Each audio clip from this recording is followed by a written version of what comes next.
आज की कहानी है मोक्ष। एक दिन गौतम बुद्ध अपने शिष्यों के साथ कुटिया में बैठे थे। सभी शिष्य आज जानना चाहते थे कि मोक्ष कैसे प्राप्त किया जा सकता है। इसलिए उन्होंने बुद्ध जी से निवेदन किया कि वो आज मोक्ष पर उपदेश दें। शिष्यों की बात मानकर बुद्ध जी ने एक कहानी सुनाना शुरू की। यह कहानी थी एक जल्लाद और भिक्षुक की। अपने राज्य का मुख्य जल्लाद जिसने बहुत से गुनहगारों को दंड दिया था, अब वह रिटायर होकर राज्य से बाहर एक कुटिया बनाकर अपना जीवन व्यतीत कर रहा था। उसे हमेशा लगता था कि उसने कितने लोगों की हत्या की है, वह कितना पापी है। ऐसे ख्यालों से वह हमेशा घिरा रहता था। वह अपना सारा दिन पश्चाताप में ही गुजारता था। एक दिन वह रोज की तरह इन्हीं ख्यालों में खोया हुआ खाना खाने के लिए थाली परोस रहा था। तभी उसको दरवाजे से किसी की आवाज़ आई। उसने बाहर जाकर देखा तो एक भिक्षुक खड़ा था। भिक्षुक के चेहरे को देखकर ही जल्लाद समझ गया कि भिक्षुक बहुत ही लंबी साधना के बाद आज उठा है और भूख से व्याकुल भी है। जल्लाद के मन में आया कि जिंदगी भर तो मैंने बस हत्याएं ही की है।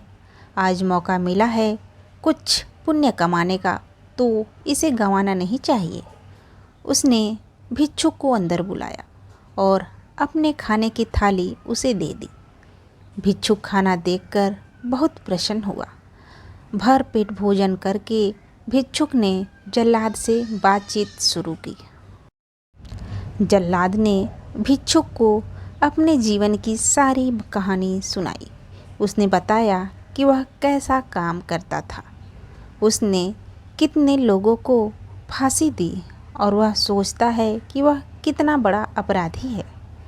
जल्लाद की वेदना सुनकर भिक्षुक बहुत ही शांत स्वर में बोले कि क्या तुमने वो जीव हत्याएं अपनी मर्जी से की थी?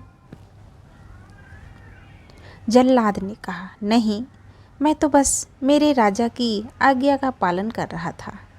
मेरा कोई भाव नहीं था उन्हें मृत्यु दंड या सजा देने का। तब भिक्षुक ने कहा, तब तुम अपराधी कैसे हुए? तुम तो अपने राजा के आदेशों का पालन कर रहे थे। जल्लाद को एहसास हुआ कि वह किसी गलत काम के लिए जिम्मेदार नहीं था।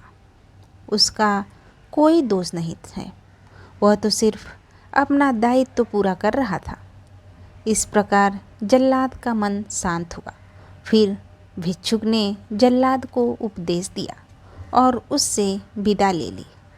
भिक्षुक को विदा करके जब जल्लाद वापस घर में आया, उसकी मृत्यु हो गई, जिसके बाद उसको मोक्ष प्राप्त हुआ। इतना कहकर बुद्ध जी ने कहानी को विराम दिया। सभी शिष्य बहुत ही आश्चर्य के साथ बुद्ध जी की ओर देख रहे थे। किसी को समझ नहीं आ रहा था कि जिसने इतनी हत्याएं की हो उसे मोक्ष कैसे प्राप्त हो सकता है। तब एक शिष्य ने यह दुविधा बुद्ध जी के सामने रखी। बुद्ध जी ने तब शिष्यों को समझाया कि भिक्षुक के उपदेश से जल्लाद को ज्ञान प्राप्त हो गया था। जल्लाद के जीवन में पहली बार किसी ने उसे ज्ञान का उपदेश दिया था, इसलिए मृत्यु के बाद उसे मोक्ष प्राप्त हुआ। अपनी बात को विराम देते हुए अंत में बुद्ध जी बोले, बिना ज्ञान के हजारों शब्दों का उपदेश भी बेकार है, किंतु जब शांत मन से उपदेश का एक शब्द भी सुन लिया जाए तो वह ज्ञान दे देता है और ज्ञान से ही मोक्ष की प्राप्ति संभव है।